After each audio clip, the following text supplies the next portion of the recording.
بسم اللہ الرحمن الرحیم۔ مسجد فضل، لندن۔ وہ شہر جو کفر کا ہے مرکز ہے، جس پہ دین مسیح نازاں، خدائے واحد کے نام پر ایک اب اس میں مسجد بنائیں گے ہم۔ 19ویں صدی کے تناظر میں امت مسلمہ مذہبی اور سیاسی زوال کیا تھا گہرائیوں میں اتر چکی تھی، اور اس زبوں حالی کے تدارک کی کوئی صورت نظر نہیں آتی تھی۔ کچھ شدت پسند دلوں سے زنگ اتارنے کے لیے تلوار کو ہی واحد ذریعہ سمجھتے تھے اور اس کے حصول کے لیے دیوانے ہوئے جا رہے تھے، اور بعض جدت پسند جدید تعلیم کو ہی اخلاقی و دنیاوی انحطاط کا واحد ذریعہ نجات سمجھتے تھے۔ ایک مورخ نے جدید دور میں امت مسلمہ کو جو مسئلہ درپیش تھا، اسے چند لفظوں میں سمو دیا ہے۔ The fundamental malaise of modern Islam is a sense that something has gone wrong with Islamic history. The fundamental problem of modern Muslims is how to rehabilitate that history, to set it going again, flourish as a divinely guided society should and must. Reference Smith, 1957, page 41. اس مسئلہ سے نبرد آزماں ہونے کے لیے مذہبی اور سیاسی رہنما اپنے اپنے دائرہ کار میں جد و جہد کر رہے تھے، لیکن امید کی کوئی صورت نظر نہیں آتی تھی۔ لیکن جب رستہ تکتے تکتے ہر ایک راہ گزار سو گئے تو بے اختیار لبوں پہ آ گیا، اپنے بے خواب کیواڑوں کو مقفل کر لو، اب یہاں کوئی نہیں آئے گا۔ فیض۔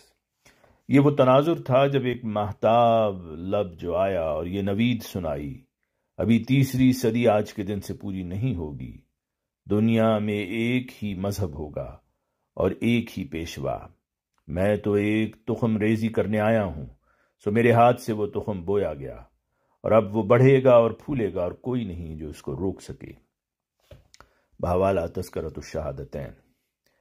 مایوسی کے ان گھٹا ٹوپ اندھیروں میں ان حیات آفرین الفاظ نے دلوں میں ایک نئی جوت جگا دی۔ حضرت صلی اللہ علیہ وسلم کے بروز کامل حضرت مسیح موعود علیہ السلام نے ان نام نہاد مذہبی رہنماؤں کو، جو ماضی اور مستقبل میں تلوار کو ہی اشاعت اسلام کا ذریعہ سمجھتے تھے، واضح پیغام دیا کہ تمام سچے مسلمان جو دنیا میں گزرے، کبھی ان کا یہ عقیدہ نہیں ہوا کہ اسلام کو تلوار سے پھیلانا چاہیے، بلکہ ہمیشہ اسلام اپنی ذاتی خوبیوں کی وجہ سے دنیا میں پھیلا ہے۔ بس جو لوگ مسلمان کہلا کر صرف یہی بات جانتے تھے کہ اسلام کو تلوار سے پھیلانا چاہیے، وہ اسلام کی ذاتی خوبیوں کے معترف نہیں ہیں، اور ان کی کارروائی درندوں کی کارروائی سے مشابہ ہے۔ بحوالہ تریاق القلوب۔ حضرت مسیح موعود علیہ السلام کی نوید فتح اور واضح رہنمائی نے توحید کے متوالوں کو گرمی عشق سے بےتاب کر دیا، اور یہ شوق تبلیغ انہیں اکناف عالم میں لے آیا۔ مسجد فضل، لندن کا پس منظر۔ حضرت خلیفۃ المسیح الاول رضی اللہ تعالیٰ عنہ کے دور خلافت میں خواجہ کمال الدین صاحب انگلستان پہنچے اور ووکنگ میں اپنا کام شروع کیا۔ 25 جولائی سن 1913 کو چودھری فتح محمد سیال صاحب رضی اللہ عنہ لندن پہنچ گئے، کچھ عرصہ وہاں قیام کر کے ووکنگ پہنچے، اور آپ کا قیام مارچ 1914 تک ووکنگ میں رہا۔ لیکن حضرت خلیفۃ المسیح الاول رضی اللہ عنہ کی وفات کے بعد چودھری صاحب نے حضرت خلیفہ ثانی رضی اللہ عنہ کی بیعت کر لی، اور خواجہ کمال الدین صاحب بیعت سے منحرف رہے۔ اس اختلاف کی وجہ سے انہیں ووکنگ چھوڑ کر پھر مئی 1914 میں لندن آنا پڑا، اور یہاں پر انہوں نے اسلام اور احمدیت کی تبلیغ کا انتظام اور کام کرنا شروع کیا۔ سب سے پہلا پھل چودھری صاحب کی مساعی کا ایک شخص مسٹر کوریو تھا۔ بحوالہ حضرت ڈاکٹر میر محمد اسماعیل صاحب، تواریخ مسجد فضل، لندن۔ تحریک مسجد لندن۔ تحریک مسجد لندن کا آغاز سب سے پہلے قادیان میں 1920 میں ہوا۔ اس سلسلہ میں حضرت میر محمد اسماعیل صاحب رضی اللہ تعالیٰ عنہ فرماتے ہیں، سب سے پہلے ناظرین کو رسول کریم صلی اللہ علیہ وسلم کی اس پیشگوئی کی طرف توجہ دلاتا ہوں، جس میں آپ صلی اللہ علیہ وسلم نے فرمایا ہے کہ آخری زمانہ میں، یعنی مسیح موعود کے، سورج مغرب کی طرف سے طلوع ہوگا، اور جیسا کہ پیش گوئیوں کا قاعدہ ہے ان میں استعارات کا رنگ بہت غالب ہوتا ہے۔ اس کی تعویل یعنی حقیقت حضرت مسیح موعود علیہ السلام نے یہ فرمائی ہے کہ آخری زمانہ میں اسلام کا سورج مغربی ممالک پر طلوع ہوگا اور ان لوگوں کو بھی جو ہزارہا سال سے اندھیرے میں تھے منور کیا جائے گا۔ اور چونکہ اسلام اور مسجد کا وجود لازم و ملزوم چیز ہے اور مسجد اسلام میں خانہ خدا سمجھی جاتی ہے، اس لیے انگلستان میں مسجد کا وجود دراصل اس پیش گوئی والے سورج کا مطلع ہے، یعنی اس سے اسلام ان ممالک میں پھیلے گا۔ باوالا حضرت ڈاکٹر میر محمد اسماعیل صاحب رضی اللہ عنہ، تواریخ مسجد فضل لندن۔ اسلام اور مسجد کا وجود لازم و ملزوم چیز ہے، اور انگلستان لندن میں قیام مسجد کے لیے اللہ تعالیٰ نے اپنی خاص قدرت کے ذریعے انتظام فرمایا۔ حضرت میر محمد اسماعیل صاحب رضی اللہ عنہ تحریر فرماتے ہیں، اگرچہ ولایت میں تبلیغی سلسلہ جاری ہوتے ہی حضرت خلیفۃ المسیح الثانی کو مسجد کے وجود میں لانے کا خیال پیدا ہو گیا تھا، مگر یہ کام بظاہر مشکل نظر آتا تھا، مگر خدا نے ہر انتظام بہترین صورت میں پورا کر دیا۔ سب سے پہلا زینہ روپیہ کی فراہمی تھی، اور وہ اس طرح ہوئی کہ 6 جنوری 1920 منگل کا دن تھا جب خاص طور پر حضرت صاحب کو اس کا خیال ہوا۔ حضور رضی اللہ عنہ ظہر کی نماز پڑھا کر واپس تشریف لے جا ہی رہے تھے کہ آگے نمازیوں کی وجہ سے راستہ نہ ملا۔ اس پر حضور بیٹھ گئے اور ناظر صاحب بیت المال کو بلا کر فرمایا کہ اس وقت 14-15 ہزار قرض لے کر بھیج دیا جاوے۔ جب حضور گھر میں تشریف لے گئے اور تحریر فرمائی تو بجائے 14-15 ہزار کے 30 ہزار رقم لکھ دی اور بجائے قرضہ کے چندہ کا لفظ لکھ دیا۔ حضور فرماتے تھے کہ گویا خود بخود ہی ایسا ہو گیا۔ مسجد مبارک میں گنجائش کم اور اعلان کے لیے وقت تھوڑا، مگر حضور کی اس پہلی تحریک پر ہی 6000 چندہ ہو گیا۔ بحوالہ حضرت ڈاکٹر میر محمد اسماعیل صاحب، تواریخ مسجد فضل۔ لندن میں مسجد کی تعمیر کے لیے قادیان میں احمدیوں کا جوش و خروش دیکھنے کے قابل تھا۔ قرون اولیٰ کی یاد تازہ ہو گئی۔ مرد و زن، بچے سب ایک خاص نشہ محبت میں چور نظر آتے تھے۔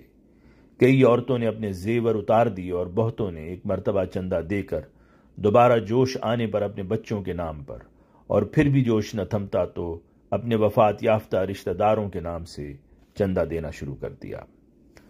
حضرت خلیفۃ المسیح الثانی رضی اللہ تعالی عنہ فرماتے ہیں کہ جوش کا یہ حال تھا کہ ایک بچہ نے، جو ایک غریب اور محنتی آدمی کا بیٹا ہے، مجھے 13.5 روپے بھیجے کہ مجھے جو پیسے خرچ کے لیے ملتے تھے ان کو میں جمع کرتا رہتا تھا، وہ میں سب کے سب اس چندے کے لیے دیتا ہوں۔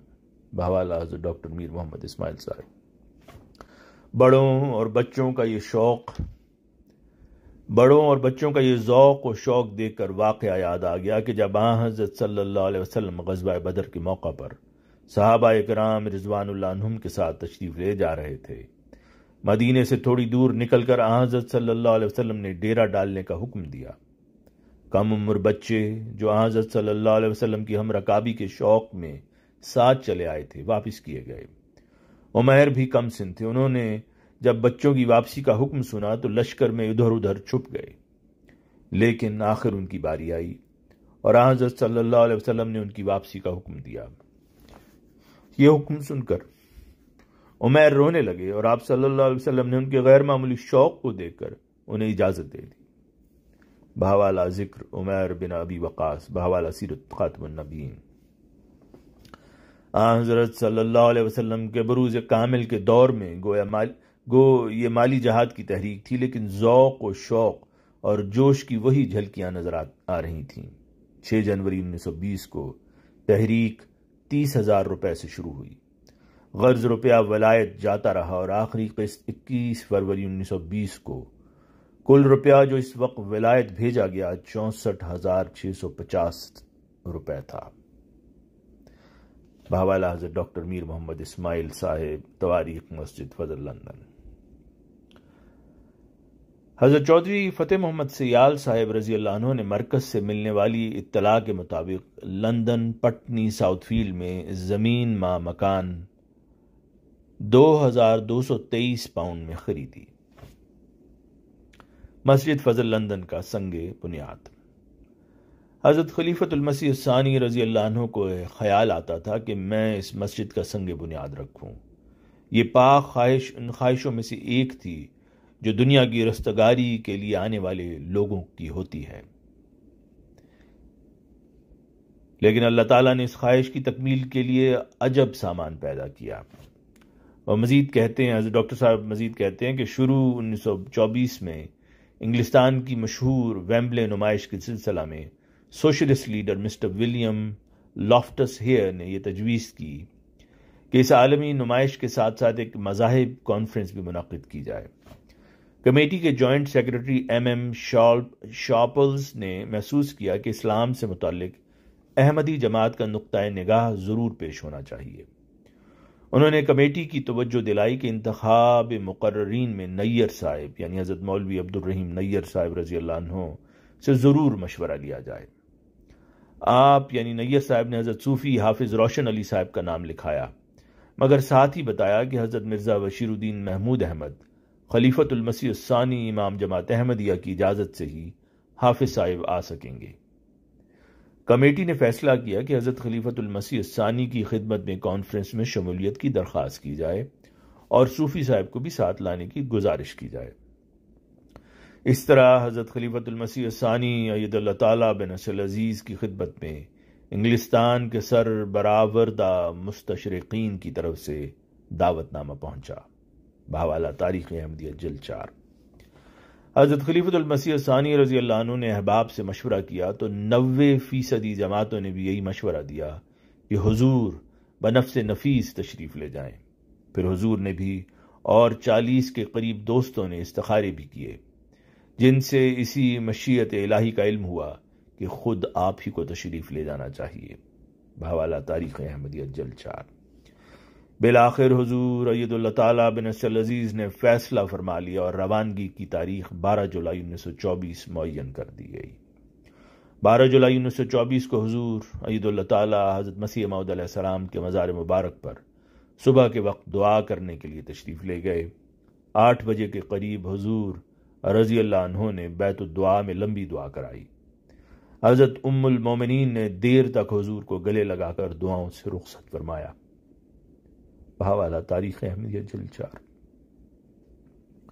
حضور رضی اللہ عنہ بمبئی، عدن، قاہرہ، بیت المقدس، دمشق، اٹلی سے ہوتے ہوئے 22 اگست 1924 کے قریب لندن کے مشہور وکٹوریہ اسٹیشن پر پہنچے۔ حضور نے پلیٹ فارم پر قدم رکھتے ہی اپنے قافلہ سمیت دعا کی۔ آپ نے اسلام کی کامیابی اور کسر صلیب کے لیے دعا کی۔ حضور ایک لمبی دعا کرنے کے بعد اپنے خدام سمیت اپنی قیام گاہ واقع چشم پیلس نمبر 4 میں تشریف لے گئے اور دعا کے بعد قیام فرما ہو گئے۔ بحوالہ تاریخ احمدیہ جلد 4۔ حضرت خلیفۃ المسیح الثانی رضی اللہ تعالیٰ عنہ جس دن سفر یورپ کے لیے روانہ ہوئے تھے، برطانوی پریس میں آپ کی آمد کی خبریں کثرت کے ساتھ شائع ہونی شروع ہو گئیں۔ ٹائمز اخبار نے لکھا، A notable feature of the afternoon will be an account of the Ahmadiyya movement by the son of the founder and present head, Bashir ad-Din Mahmud Ahmad, who has travelled from the Punjab with 12 Oriental scholars for the conference and will arrive in London next week. The movement takes its name from its founder, Mirza Ghulam Ahmad Khan, who died in 1908 and claimed to be Messiah and the Mahdi. Reference The Times, August 18, 1924۔ London ورود کے بعد اتنی کثرت سے آپ کے photo اور حالات وغیرہ شائع کیے گئے کہ ایک متعصب رومن کیتھولک اخبار کو لکھنا پڑا کہ تمام برطانوی پریس سازش کا شکار ہو گیا ہے، اور کئی لوگوں نے برملا اظہار کیا کہ اس نے اتنی اہمیت اور شہرت لندن میں آنے والے کی بڑے سے بڑے لارڈ کو بھی نہیں دی۔ بحوالہ تاریخ احمدیہ جلد 4۔ کانفرنس میں حضور رضی اللہ عنہ کے مضمون کی شاندار کامیابی۔ 23 ستمبر 1924 کا دن سفر یورپ کی تاریخ میں سنہری دن ہے، کیونکہ اس دن ویمبلے کانفرنس میں حضور کا بے نظیر مضمون پڑھا گیا جس نے سلسلہ احمدیہ کی شہرت کو 4 چاند لگا دیے، یورپ میں اسلام کی روحانی فتح کی بنیادیں رکھ دیں، اور حضرت مسیح موعود علیہ السلام کا لندن میں تقریر کرنے کا رویا پوری آب و تاب سے پورا ہو گیا۔ مردوں اور عورتوں نے بھی نہایت شوق اور خوشی سے سنا۔ 1 گھنٹہ بعد لیکچر ختم ہوا تو لوگوں نے اس گرم جوشی کے ساتھ اور اتنی دیر تالیاں بجائیں کہ پریزیڈنٹ سر تھیوڈر ماریسن کو اپنے ریمارکس کے لیے چند منٹ انتظار کرنا پڑا۔ قانون کے ایک پروفیسر نے بیان کیا کہ جب وہ مضمون سن رہا تھا تو یہ محسوس کر رہا تھا کہ یہ دن گویا ایک نئے دور کا آغاز کرنے والا ہے۔ ایک پادری منچ نے کہا، 3 سال ہوئے مجھے خواب میں دکھایا گیا کہ حضرت مسیح 13 حواریوں کے ساتھ یہاں تشریف لائے ہیں، اور اب میں دیکھتا ہوں کہ یہ خواب پورا ہو گیا۔ حوالہ تاریخ احمدیہ جلد 4۔ مسجد فضل کا سنگ بنیاد۔ مسجد کے سنگ بنیاد کے لیے 19 اکتوبر 1924 ہفتہ کا دن مقرر تھا۔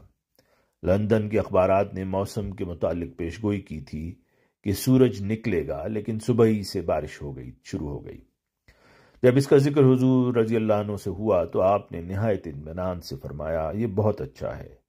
ایسی حالت میں جو لوگ آئیں گے وہ اخلاص ہی سے آئیں گے، اور انشاءاللہ یہ تقریب کامیاب ہوگی۔ بحوالہ حضرت ڈاکٹر میر محمد اسماعیل صاحب۔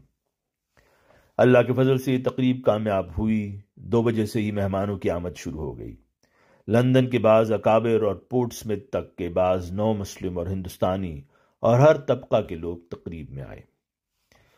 یہ ایک عجیب نظارہ تھا کہ احمدی صاحبان کے نیچے انگریز، جاپانی، جرمن، سروین، زگوسلاف، ایتھوپین، مصری، اٹالین، امریکن، ہنگیرین، انڈین اور افریقن سب جمع تھے۔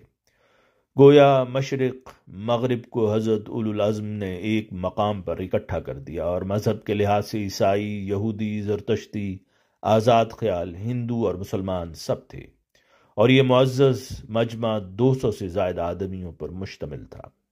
بحوالہ حضرت ڈاکٹر میر محمد اسماعیل صاحب۔ پرائم منسٹر سر ریمزی میکڈونلڈ نے امام جماعت احمدیہ کی اس دعوت پر شکریہ ادا کیا، لیکن چونکہ وہ لندن سے باہر تھے اس لیے اس موقع پر وہ نہ آ سکے، اور انہوں نے اس پر بہت افسوس کا اظہار کیا۔ حضرت خلیفۃ المسیح الثانی رضی اللہ عنہ 3 بجے خیمہ میں تشریف لائے۔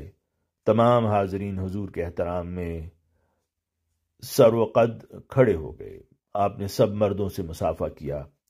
بعد میں اعلان کیا گیا کہ احباب اس مقام پر چلیں جہاں سنگ بنیاد رکھا جائے گا۔ سارا مجمع اس جگہ پر پہنچا جہاں مسجد کے محراب کی جگہ مسجد کا سنگ بنیاد نصب کرنا تھا۔ تلاوت قرآن پاک کے بعد حضور رضی اللہ عنہ نے اپنا ایڈریس انگریزی میں خود پڑھا۔ اس ایڈریس کا حاضرین پر ایک خاص اثر تھا۔ خود حضرت پر ایک قسم کی ربودگی طاری تھی۔ اس ایڈریس کے پڑھے جانے کے بعد آپ نے سنگ بنیاد رکھا۔ ٹھیک اس وقت سلسلہ کے مرکز سے آپ کے نائب حضرت مولوی شیر علی صاحب کا تار جماعت کی طرف سے مبارکباد کا وصول ہوا۔ بحوالہ حضرت ڈاکٹر میر محمد اسماعیل صاحب۔ اس کے بعد حضور رضی اللہ عنہ نے لمبی دعا کی، پھر عصر کی نماز اسی مقام پر پڑھی، اور حضور نے اعلان فرمایا کہ میں اعلان کرتا ہوں کہ اس مسجد کا باقاعدہ سنگ بنیاد رکھا گیا۔ نماز کے بعد مبارکباد کی آواز ہر طرف سے بلند ہوئی، اور مسجد کے محراب پر ایک جھنڈا لہرایا گیا جو حیدرآباد کے ہوم سیکرٹری نواب اکبر نواز جنگ صاحب نے دیا تھا۔ بحوالہ تاریخ احمدیہ جلد 4۔ حضور رضی اللہ عنہ کے مسجد فضل کے سنگ بنیاد رکھنے پر حضرت مسیح موعود علیہ السلام کا کشف کامل طور پر پورا ہو گیا۔ میرا پہلا لڑکا جو زندہ موجود ہے جس کا نام محمود ہے، ابھی وہ پیدا نہیں ہوا تھا جو مجھے کشفی طور پر اس کے پیدا ہونے کی خبر دی گئی، اور میں نے مسجد کی دیوار پر اس کا نام لکھا ہوا یہ پایا کہ محمود۔ بحوالہ تریاق القلوب روحانی خزائن جلد 15۔ یہ کشف اس مسجد کی دیوار پر نصب کتبہ میں آپ کا نام لکھا جانے سے کامل طور پر پورا ہو گیا۔ ماخذ از حضرت ڈاکٹر میر محمد اسماعیل صاحب۔ اس موقع پر حضرت خلیفۃ المسیح الثانی رضی اللہ عنہ نے مضمون تعوذ اور تسمیہ کے بعد انگریزی میں پڑھا۔ یہ نہایت بصیرت افروز تھا جو کہ 1924 میں اس وقت پڑھا گیا جب دنیا آہستہ آہستہ جنگ عظیم دوم کی طرف بڑھ رہی تھی۔ آپ رضی اللہ عنہ نے فرمایا، جس عمارت کی بنیاد رکھنے کے لیے ہم آج جمع ہوئے ہیں وہ اتحاد اور اتفاق کا ایک نشان ہے، اور اپنے وجود سے ہمیں اس امر کی طرف توجہ دلا رہی ہے کہ ہماری امید اور مرجع ایک ہی ہے، بس ہمیں آپس کے اختلافات کی وجہ سے ایک دوسرے سے لڑنا اور فساد کرنا نہیں چاہیے۔ یہ مسجد صرف اور صرف خدا تعالیٰ کی عبادت کے لیے بنائی جاتی ہے تاکہ دنیا میں خدا تعالیٰ کی محبت قائم ہو اور لوگ مذہب کی طرف جس کے بغیر حقیقی امن اور حقیقی ترقی نہیں متوجہ ہوں۔ بحوالہ حضرت ڈاکٹر میر محمد اسماعیل۔ خاکسار جب حضور رضی اللہ عنہ کے ایڈریس کا مطالعہ کر رہا تھا تو یہ جان کر ورطۂ حیرت میں پڑ گیا کہ جو بات آپ 1924 میں فرما رہے تھے کہ خدا تعالیٰ کی محبت کے بغیر حقیقی امن اور حقیقی ترقی نہیں ہو سکتی، وہی بات عالمی مورخ ٹائن بی 1972 میں کر رہا تھا۔ اس کی کتاب سے حوالہ ہے ٹائن بی کی کہ each time a people has lost faith in its religion, its civilization has succumbed to domestic social disintegration. Reference the Toynbee Ikeda dialogue, Kodansha International Limited, 1976, page 288۔ آپ اسی حقیقت کا اعلان 1924 میں فرما رہے تھے اور دنیا کو آنے والی جنگ کے خطرہ سے متنبع فرما رہے تھے۔ مسجد فضل کا افتتاح 3 اکتوبر 1926 کو ہوا۔ پروگرام کے مطابق اس مسجد کا افتتاح شاہ فیصل سے کروایا جانا تھا اور افتتاح کی تاریخ 29 ستمبر کو مقرر تھی، لیکن فورن آفس کے مشورے سے پہلے تاریخ میں تبدیلی کروائی گئی اور بعد میں معذرت کر لی گئی۔ چنانچہ in the absence of the Amir, the choice fell upon Sir Abdul Qadir, barrister of law and former minister of the Punjab government and member of the Indian delegation at the League of Nations.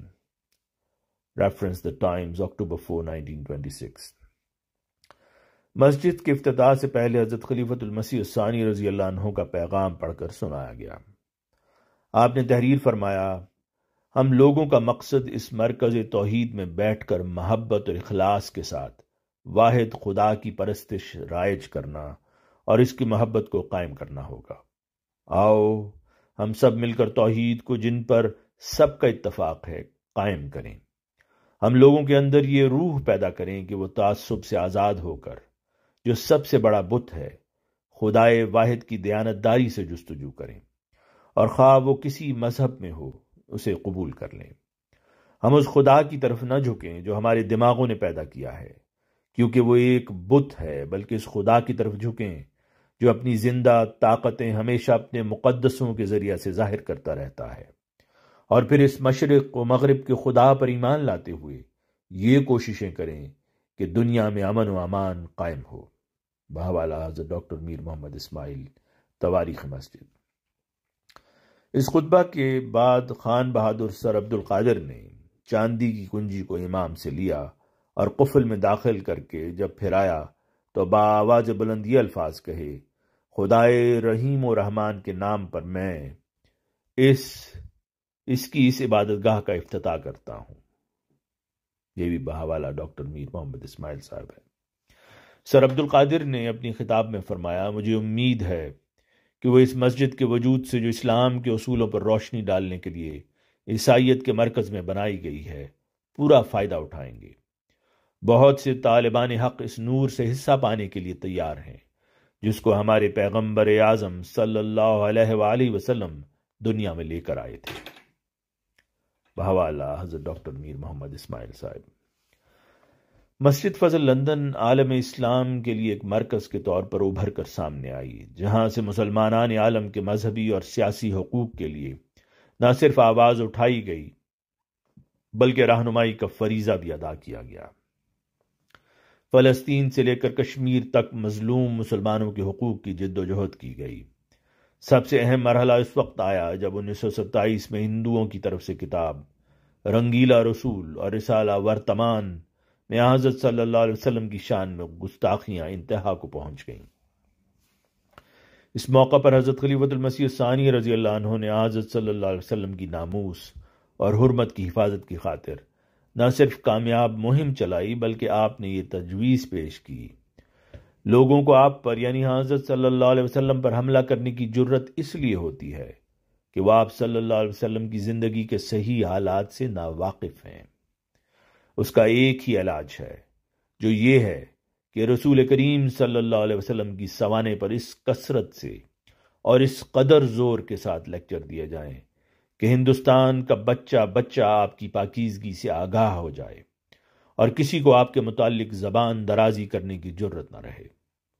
ہم لوگوں کو توجہ دلائیں کہ وہ رسول کریم صلی اللہ علیہ وسلم کے حالات کو خود پڑھیں اور ان سے صحیح طور پر واقفیت حاصل کریں۔ جب وہ آپ کے حالات پڑھیں گے تو انہیں معلوم ہو جائے گا کہ آپ کی ذات نور ہی نور ہے اور اس ذات پر اعتراض کرنے والا خود اندھا ہے۔ بحوالہ تاریخ احمدیہ جلد 5۔ اس تحریک کی گونج لندن میں بھی سنائی دی اور مسجد فضل لندن میں سیرت کانفرنس کا انعقاد ہوا، جس میں مسلم غیر مسلم مقتدر شخصیتوں نے شرکت کی اور سرور کائنات بادشاہ ہر دو سرا مولائے کل کو خراج عقیدت پیش کیا گیا صلی اللہ علیہ وسلم۔ چنانچہ 20 مئی 1929 کو فضل مسجد میں ہی ایک تقریب منعقد ہوئی۔ اس تقریب کی صدارت مہاراجہ بردوان نے کی۔ اس میں جن شخصیات نے خطاب کیا ان میں عبداللہ یوسف علی، امام مولوی فرزند علی صاحب اور مسز سروجنی نائیڈو شامل تھے۔ اس کا موضوع حضرت صلی اللہ علیہ وسلم کی سیرت دنیا کے لیے سرچشمہ فیض تھا۔ مسز سروجنی نائیڈو نے جو اپنی منفرد شاعری کی وجہ سے بلبل ہند کہلاتی تھیں، ان الفاظ میں اپنا نذرانہ عقیدت پیش کیا۔ وہ کہتی ہیں، We praise thee, O compassionate, master of love and time and fate, Lord of the laboring winds and seas, Ya Hamid, Ya Hafiz. Reference, The Review of Religions, July 1929. آواز مرزا عمران احسن۔ گزرے ہوئے 100 سال کی تاریخ گواہ ہے، سائے کی طرح سایہ فگن ہم پہ خدا ہے۔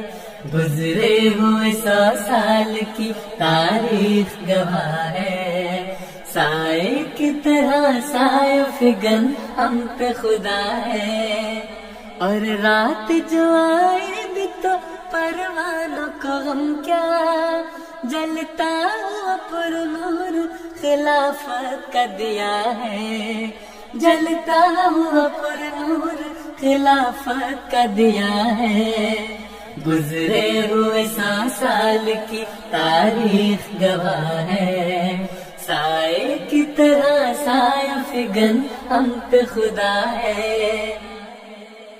کچھ اس لیے ہجرت بھی ضروری تھی ہماری، اس شہر ستمگر میں جفاکار بہت تھے، کچھ ان کو بھی نفرت سے عقیدت تھی زیادہ، کچھ ہم بھی محبت کے پرستار بہت تھے۔ پہلے سے کہیں بڑھ کے ہمیں اس نے دیا ہے، پہلے سے کہیں بڑھ کے ہمیں اس نے دیا ہے۔ گزرے ہوئے 100 سال کی تاریخ گواہ ہے، سائے کی طرح سایہ فگن ہم پہ خدا ہے، سائے کی طرح سایہ فگن ہم پہ خدا ہے۔ برکت ہے خلافت کی کہ ایک ہاتھ پہ یارو، لاکھوں ہے کروڑوں ہے جو ایک جان ہوئے ہیں۔ طوفان کی مرضی تھی اجڑ جائیں گے لیکن بوٹے جو لگائے تھے گلستان ہوئے ہیں۔ سب اس کی عطا، اس کی عطا، اس کی عطا ہے، سب اس کی عطا، اس کی عطا، اس کی عطا ہے۔ گزرے ہوئے 100 سال کی تاریخ گواہ ہے، سائے کی طرح سایہ فگن ہم پہ خدا ہے۔